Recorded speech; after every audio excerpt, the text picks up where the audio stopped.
Hello everyone, and welcome to my Sister Wives For You channel. I hope everyone is having a wonderful day. Before we begin, please hit the subscribe button and give this video a thumbs up. Meri and Janelle Brown exposed. The truth about Robyn's secret phone call and Kody's reaction will shock you. The Sister Wives universe just erupted with another massive revelation, and this time, it's a truth bomb that's shaking the very foundation of the Brown family's legacy. After years of secrets, whispered suspicions, and behind-the-scenes tension, Meri and Janelle Brown have finally come forward with what they claim is irrefutable proof of a secret phone call Robyn made that forever changed the course of the family's history. And what's even more shocking than the revelation itself is Kody Brown's jaw-dropping reaction, one that's left fans stunned, allies divided, and Robyn completely cornered. The carefully constructed facade of family unity that Robyn and Kody tried to preserve for years? It's crumbling.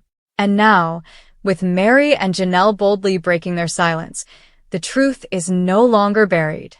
It's front and center, and it's explosive.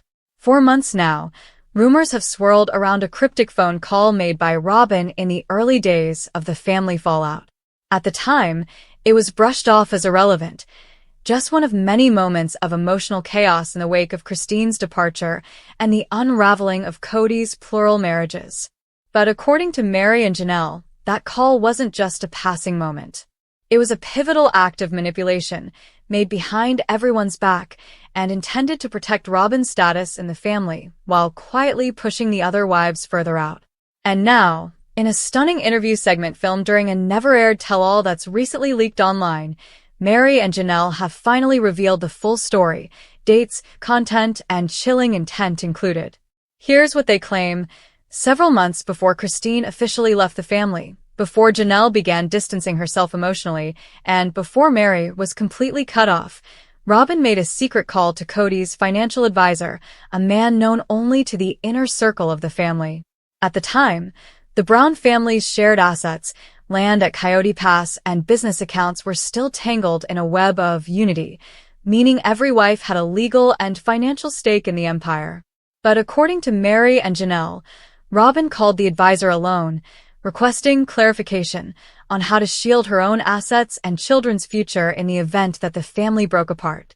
This wasn't just a proactive phone call, it was a betrayal cloaked in strategy, say Meri and Janelle. "We had no idea," Janelle confesses in the leaked footage, her face hard but composed. She was already preparing to walk away with the lion's share. While we were still trying to save the family, she was locking down every safety net she could find. Meri chimes in more emotionally. "It wasn't just about money. It was about trust. That call proved she was never really with us. She was with Kody and only Kody from the start." But how did they find out about it? According to the two women, the truth came out in a moment of rare honesty from the advisor himself, who contacted Janelle when she began inquiring about her own financial security after the split. He mentioned that Robyn had already spoken to him about separating certain accounts and securing guardianship protocols for her kids, and that she did it months before anyone had officially left, Janelle reveals. "That's when I knew. She was protecting herself while watching us sink." The phone call, it turns out, also included a recommendation from Robyn that Kody consider creating a single family trust in only her name, effectively cutting off the other wives and consolidating assets under her household. The trust was never executed, but the very attempt enraged Meri and Janelle, especially since Kody knew about the proposal and never said a word. When confronted with the revelation during a later taping, Kody didn't deny the call, and that's where things got even more intense. His reaction? Total deflection and rage. According to production sources who witnessed the moment, Kody exploded, accusing Meri and Janelle of twisting facts, digging up things that don't matter, and trying to scapegoat Robyn again. But when pressed about why he didn't tell the other wives about the call, Kody reportedly shouted, "Because you weren't thinking long-term like she was. Robyn was the only one planning ahead. The rest of you were always threatening to leave." That response, that Robyn was somehow justified in going behind their backs because she was planning ahead, left Meri and Janelle speechless. And it left fans absolutely furious. Social media exploded with reactions, with many viewers calling Kody's defense of Robyn tone-deaf, narcissistic, and the final nail in the coffin, proving his complete abandonment of the plural marriage model. But the story doesn't end there. Janelle reportedly had her legal team pull financial statements from around the time of Robyn's call. What she found? A quiet transfer of funds, tens of thousands of dollars, from a joint family account into an account Robyn co-managed with Kody, filed under the name of their LLC for home design ventures. The timing aligned exactly with the phone call. It was a preemptive exit strategy, Janelle said. She was setting herself up, while still pretending we were a united front. Meri's reaction, though, was perhaps the most devastating of all. "It broke my heart," she said through tears. "I defended her. I stood up for her when the others didn't. And now I realize she never considered me part of her family. I was just a name on the paperwork. She wanted to disappear." In the aftermath of the expose, Robyn has gone into total media silence, refusing to comment on the leaked interview, declining production's request for a sit-down rebuttal, and staying completely off social media. But her absence is being interpreted as confirmation by many viewers. And now, even former Robyn defenders are reconsidering her role in the family's downfall. Did she really play the victim all these years? Or was she orchestrating her rise as the legal wife, and the only wife, while quietly pushing the others out? Meanwhile, Kody has gone on the offensive again. Sources close to production say he's demanded that TLC prevent the footage from airing, claiming it paints Robyn in a dangerous and unfair light and would destroy the integrity of the family. But it may be too late. The leak has spread, the headlines are multiplying, and the truth is out. The loyal viewers who once hoped for reconciliation now see the cold reality. This wasn't just a family falling apart. It was a family being strategically dismantled. Meri&Janelle's bravery in coming forward is being hailed by fans and commentators alike. "We deserve peace," Janelle said in the closing moments of the footage. "But we can't have peace if we keep pretending that we weren't betrayed." Meri added, "This was never about hating Robyn. It was about finally telling the truth that too many of us buried for too long." And the truth is clear. Robyn's secret phone call may have been the match, but Kody's silence was the gasoline. Now, the flames are everywhere. The sister-wives dynamic as we knew it is gone. What rises from the ashes remains to be seen. But one thing's for sure, Meri&Janelle aren't staying quiet anymore. And the rest of the world is finally ready to listen. The tension in the air was so thick it could have been sliced with a kitchen knife as Meri&Janelle sat across from each other on the worn leather couches in the Flagstaff rental, the air conditioning humming above them like a warning, both women unusually quiet, their eyes darting not toward each other but toward the single phone sitting on the coffee table between them, a device that, until recently, had been innocent, neutral, part of the everyday chaos of plural family life. But now it was something else entirely. It was evidence. It was proof. It was the detonator of a secret that neither of them had been supposed to find, a truth buried so deep in Robyn's glossy narrative of devotion and victimhood that even they had once believed it, but not anymore, because what Meri had accidentally overheard and what Janelle had confirmed with receipts was undeniable. Robyn had made a private call 3 weeks ago to a high-ranking family law attorney in Salt Lake City, and this wasn't just some inquiry, wasn't just some conversation about estate planning or custody.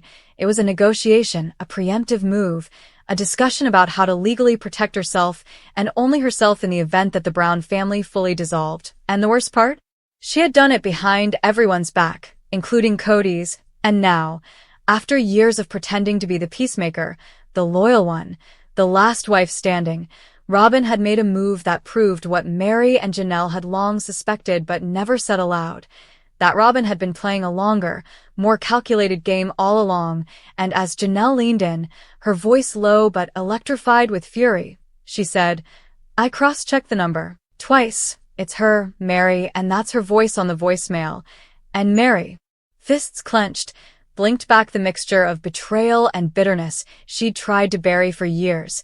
Because of course it was true. Of course the woman who always cried about just wanting sisterhood had been laying bricks for her own exit plan, And maybe it wouldn't have hit so hard if Robyn hadn't spent the past year trying to shame the rest of them for breaking up the family.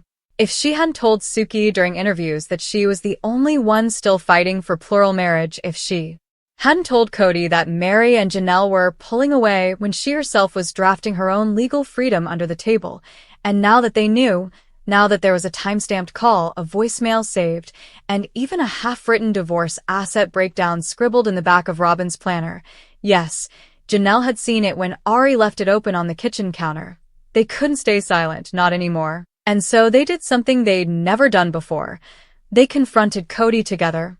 No cameras, no producers, just raw truth, because for the first time in decades, Meri and Janelle were not just surviving parallel disappointments. They were united, and when they walked into Kody's house and asked to talk, his eyebrows raised in that familiar mix of suspicion and wounded pride, the one he wore whenever he sensed he might not be in control of the narrative. And when Meri handed him her phone and pressed play, the audio rang out across the living room like a funeral bell.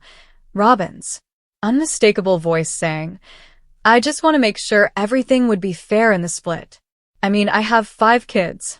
I have to think about them first." And Kody didn't move at first, didn't blink, just stared, stunned, jaw set as if the reality was too much for his brain to catch up to, and then, slowly, like a man watching his kingdom catch fire, he stood up and said, This has to be out of context." But Janelle stepped forward and said, "No, Kody, it's exactly what it sounds like." And for a moment, he looked between the 2 women, his former wives, the ones he had dismissed, discarded, gaslit, minimized, and he knew they weren't bluffing, knew they weren't exaggerating, and for the first time in years, it was Robyn whose loyalty was on the line, not theirs. And then came the real shock. Kody turned, marched down the hall like a storm gaining speed, and shouted Robyn's name, and the house went silent for a moment before she appeared, her expression already defensive, already tearful, already calculating the angles of victimhood as she said, "What's going on?" But he didn't even blink. He played the voicemail for her.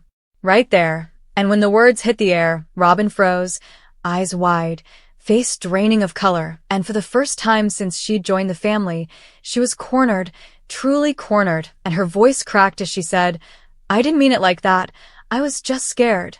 But Kody, the man who had once called her his soulmate in front of national cameras, stepped back from her, shook his head slowly, and said, "You lied to me." And the hurt in his voice was different than anything they'd heard before. Not rage, not narcissistic panic, but genuine, gut-level disbelief. And he kept shaking his head, like he didn't want to believe that the woman he had rebuilt his entire worldview around was capable of the very thing he'd accused the others of, disloyalty. And Robyn, realizing she was losing control of the room, dropped to the couch and said, "I was trying to protect our kids."